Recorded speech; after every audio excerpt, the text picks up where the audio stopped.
eleksyon na naganap. Kahapon lang po yan, linggo. Yan. Naging matahimik naman yung election. Okay naman yun. In general, peaceful naman yung election. Maliban lang doon sa isang nangyaring pagkahuli na dahilan sa alertness ng mga concerns. Dumating naman ang mabilis na responde. Maganda responde ng pulis at yung tao ay nadisarmahan. So, yun lang.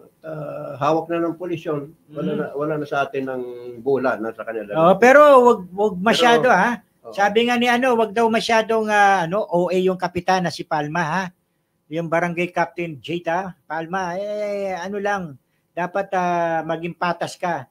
Kung meron kang tao, kakilala sinusuportahan diyan, maging patas, hindi yung magkakaroon ka ng mga sinasabing private army, di ba? Private army tawag diyan.